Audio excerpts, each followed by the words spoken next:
Radhe Radhe friends. हमने अपनी last video में एक बेसिक इंट्रोडक्शन लिया था जैनिज़्म का और उसके इम्पॉर्टेंट पॉइंट्स डिस्कस किए थे। जैनिज़्म में क्या उनके महागुरुओं के बारे में जाना था और कैसे उसका ओरिजिन हुआ था ये जाना था। अब हम आगे पढ़ने वाले हैं आज कुछ नए टॉपिक्स जैसे doctrine of Jainism and spread of Jainism. तो हम कंटिन्यू करते हैं अपनी वीडियो पे। सीरीज़ को कंटिन्यू करते रहिए और ध्यान से पढ़ते रहिए। डॉक्ट्रिन ऑफ जैनिज्म में जैनिज्म बात करता है अहिंसा की, यानी कि डू नॉट कमिट वायलेंस। फिर वो बात करता है सत्य बोलने की, यानी कि डू नॉट लाई। फिर वो बात करता है चोरी ना करने की, यानी कि अस्त्या की। फिर वो बात करते हैं डिटैचमेंट की, यानी कि चीजों से दूर होने की, उसे संचय ना करने की, उसे इकट्ठा करके ना रखने की। जितना ज्यादा हो सके हमें जो मेटेरियलिस्टिक चीजें होती हैं उससे डिटैच होना चाहिए। और पांचवा वो बात करता है संयम की, यानी कि कॉन्टिनेंस की, मतलब इंसान को, मनुष्य को सेल्फ कंट्रोल रहना चाहिए, यानी कि या फिर ब्रह्मचर्य का पालन करना चाहिए। जो पांचवा मेन उसका सीधा सा मतलब है कि मनुष्य को ब्रह्मचर्य का पालन करना।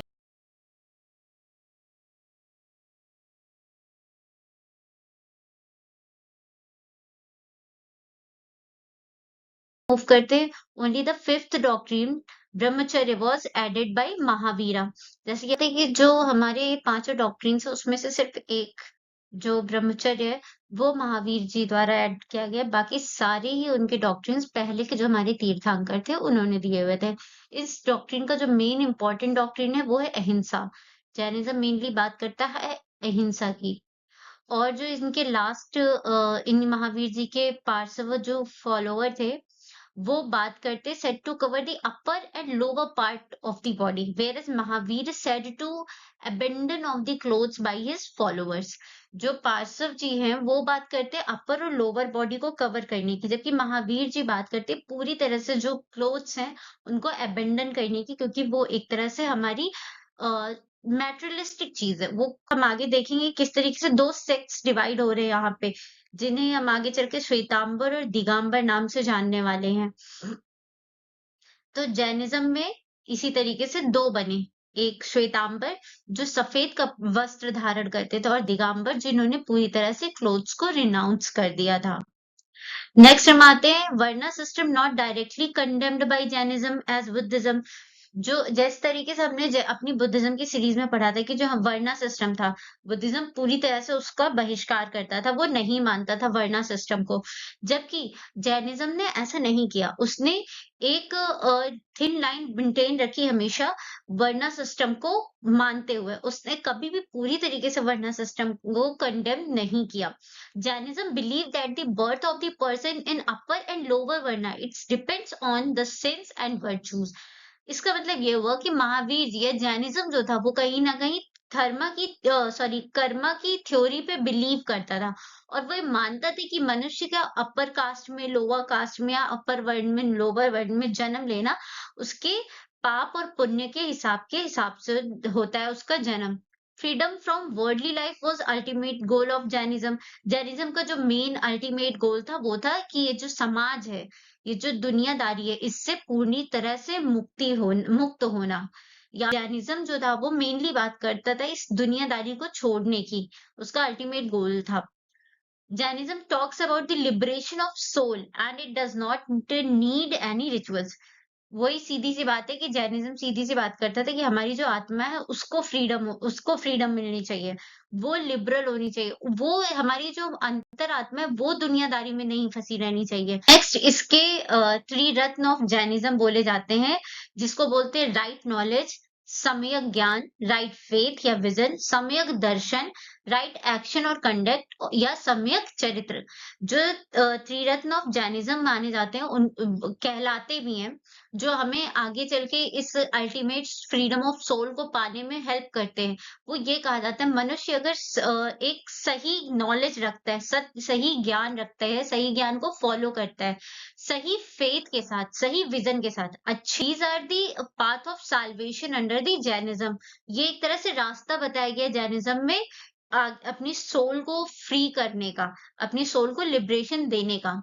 Jainism prohibited agricultural activities and was and war since it caused death of living beings and Jainism limited to trade and mercantile activities। हाँ, जैसा कि अभी हम लोगों ने कहा कि जो जैनिज्म था, जैनिज्म का जो अल्टीमेट गोल है वो है अहिंसा। जैनिज्म अहिंसा प्रिय है। वो चाहती है, जैनिज्म सीधी सी बात करती है कि किसी भी जीव जंतु या किसी को भी, एक मनुष्य को या एक जीव जंतु को दूसरे जीव जंतु के थ्रू कभी भी कोई नुकसान नहीं पहुंचना चाहिए। और और इसी में वो मानती है कि जब मनुष्य एग्रीकल्चर करता है, जब ह्यूमन बीइंग एग्रीकल्चर करता है, तो उसमें वो कई बार बहुत सारे जाने-अनजाने में जो माइक्रो ऑर्गेनिज़्म होते हैं, कीड़-पतिंगे, इन सब चीज़ों को वो मार देता है। सेम वैसे ही जैसे वॉर में एक जीव दूसरे जीव को मार रहा होता है। इसीलिए जो जैनिज़्म है वो पूरी ही तरह प्रोहिबिट करता था एग्रीकल्चर एक्टिविटीज़ को और वॉर को, क्योंकि ये कॉज़ करते थे डेथ ऑफ लिविंग बीइंग्स। और इसीलिए जो हमारा जैनिज़्म था वो कहीं न कहीं ट्रेड की तरफ ही सिमट के रह गया, क्योंकि उसमें ना तो उसे किसी लिविंग बीइंग को हार्म पहुंचाना था और अपनी अहिंसा की थ्योरी को वो फॉलो कर सकता था। इसीलिए हम जैनिज्म ट्रेड और मर्केंटाइल तक सीमित रह गया और एग्रीकल्चर और वॉर जैसी चीजों से हमेशा ही जैनिज्म दूर रहा।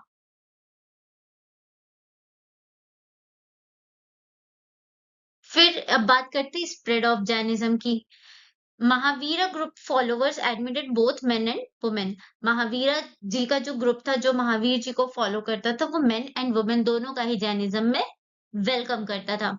महावीर जी ने उस टाइम की जो प्राकृत भाषा थी, लैंग्वेज थी, उसको चुना अपनी टीचिंग्स के लिए, क्योंकि वो कहीं न कहीं हर सिस्टम को, सोसाइटी के कहीं न कहीं वो अ, जोड़ने का काम करती थी। और लेकिन फिर भी जैनिज़्म के जो फॉलोवर्स थे वो अप्रॉक्स 14,000 ही रह गए जैनिज़्म में। क्योंकि अभी हमने देखा कि उस टाइम पे जो मोस्ट ऑफ द सोसाइटी थी वो एग्रीकल्चर पे डिपेंड करती थी। लेकिन जो ये स्ट्रिक्ट पॉलिसी थी जैनिज़्म की, अहिंसा वाली, उसने एग्रीकल्चर को पूरी तरह प्रोहिबिट किया। और जिस वजह से हमारी सोसाइटी का एक बहुत बड़ा तबका जैनिज़्म से दूर हो गया। और ये कहीं न कहीं एक रीज़न बना कि क्यों नहीं जैनिज़्म के फॉलोवर्स बढ़ पाए। The failure of Jainism to attract masses lies in their inability to differentiate themselves from Brahmanas. फिर Chandragupta Maurya is said to be the cause spread of Jainism in Karnataka. ये एक इम्पोर्टेंट पॉइंट था, इसलिए I quoted here. Chandragupta Maurya को कर्नाटका में एक बड़े spread of Jainism का रीजन माना जाता है। Order to resolve the inter-group dispute about the principle of Jainism, a council was convened। बहुत बड़ा फेमाइन यानी कि अकाल, करीब महावीर की डेथ के 200 साल तक के बाद में एक बहुत बड़ा अकाल मगध में आया, जिसने काफी सारे जैन धर्म के लोगों को अपने आप को प्रोटेक्ट करने के लिए साउथ की तरफ मूव करने को मजबूर कर दिया। और वो भद्रबाहु की लीडरशिप में काफी जैन संख्या जो थी मूव कर गई सदर्न इंडिया की तरफ, ताकि वो सरवाइव कर सके उस फेमाइन के टाइम पे।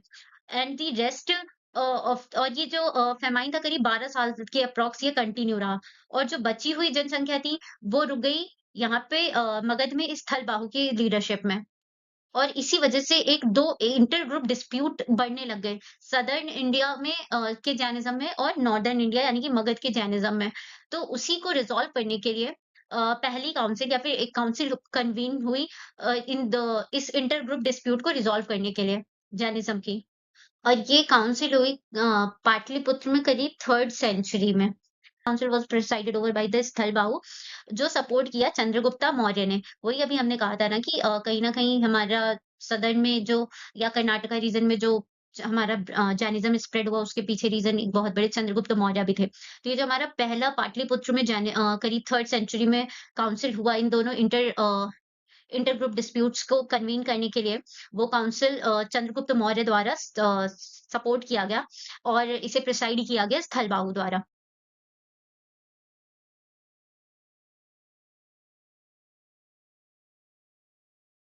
हमारे जो सदर्न ग्रुप के जैनिज्म थे उन्हें दिगंबरास, और जो नॉर्दर्न ग्रुप के जैनिज्म थे उन्हें श्वेतांबरास के नाम से जाना जाने लग गया। वही जैसे अभी हमने पढ़ा कि सदर्न ग्रुप के जैनिज्म दिगंबरास वो जो पूरी तरह से कॉस्ट्यूम को क्लोथ्स को एब्सकॉन्ड करते थे। और नॉर्दर्न ग्रुप के श्वेतांबरास जो अपर और लोअर पार्ट को व्हाइट कपड़े से या कवर करने की बात करते हैं। तो इस तरीके से हमारे श्वेतांबर और दिगंबर फर्स्ट काउंसिल के बाद में डिवाइड हुए। हमारा नेक्स्ट जैनिज्म काउंसिल कन्वीन हुआ इन 512 एडी एंड जिसमें 12 अंगास और 12 उपअंगास जो थे उनको कंपाइल किया गया सेकेंड काउंसिल में। तो तो हमने क्या देखा कि हमारे फर्स्ट काउंसिल में श्वेतांबर और दिगंबर एक तरह से डिवीजन बना श्वेतांबर और दिगंबर का जो और फर्स्ट काउंसिल पाटलिपुत्र में हुआ जिसको सपोर्ट किया गया चंद्रगुप्त मौर्य द्वारा। फिर उसके बाद में हमारी जो जैन मॉनेटरीज थी were built in Karnataka after 5th century AD वही Chandragupta Maurya again supported this. फिर Jainism spread in Kalinga Orissa in 4th century BC. Kalinga king Kharavela give patronage to Jainism in 1st century. Unlike Buddhism, though Jainism spread slowly, but still has the presence in the country today. देखा जाए तो कहीं ना कहीं जो हमारा Buddhism था वो तेजी से स्प्रेड हो रहा था और जैनिज्म स्लोली स्प्रेड हो रहा था। क्यों? क्योंकि इसकी जो अहिंसा की थ्योरी थी वो काफी स्ट्रिक्ट थी और ये काफी ज्यादा जो एग्रीकल्चर बेस्ड सोसाइटी थी हमारी उसको हटा भी देती थी, उस तबके से जुड़ नहीं पा रही थी। बट फिर भी आज की डेट में देखा जाए तो बुद्धिज्म हमारी कंट्री से खत्म कहीं ना कहीं खत्म हो चुका है और जैनिज्म जो है वो अभी भी हमारी कंट्री में प्रेजेंट है। तो हमने अपना इतना इंपॉर्टेंट टॉपिक्स कवर किए अपनी नेक्स्ट वीडियो में। अब हम अपनी नेक्स्ट और लास्ट वीडियो लाएंगे जो बात करती है जिसमें हम डिस्कस करेंगे contribution of Jainism in society and decline of Jainism. तो ये हमारे 2 लास्ट टॉपिक बचे हैं। उम्मीद करते हैं कि आप हमारी सारी ही हमारी पूरी स्टार्टिंग की हिस्ट्री सीरीज में हमारी बुद्धिज्म, जैनिज्म, वेदास सभी सीरीज से जुड़ रहे हैं और हमारी आपने लास्ट वीडियो भी देखी है तभी आपको इसे समझने में ईज़ी होगा। हाँ, तो हमने इसमें क्या-क्या चीज़ें मेन डिस्कस करी है कि हमारा पहला काउंसिल जो हुआ पाटलिपुत्रा में, उसमें मेन हमारे क्या पॉइंट्स निकल के आए कि श्वेतांबर और दिगंबर बँट गए। जो हमारे सदर्न में गए वो थे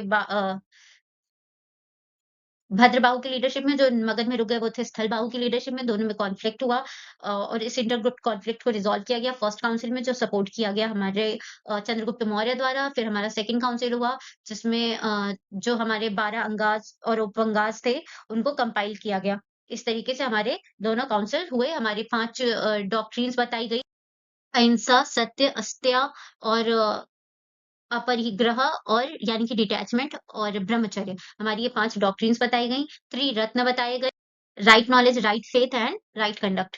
तो हमने ये इंपॉर्टेंट चीज़ें इस वीडियो में डिस्कस करी। Hope you like this video और आप हमारे यहाँ से हमसे ऐसे ही जुड़े रहेंगे, हमारी वीडियोज़ देखते रहेंगे और प्लीज़ हमें फॉलो करिए। हम ऐसे ही नॉलेजफुल वीडियोज़ और इस हिस्ट्री सीरीज़ में जल्दी-जल्दी से लाते रहेंगे। और आपके इतने सारे प्यार के लिए बहुत सारा थैंक यू।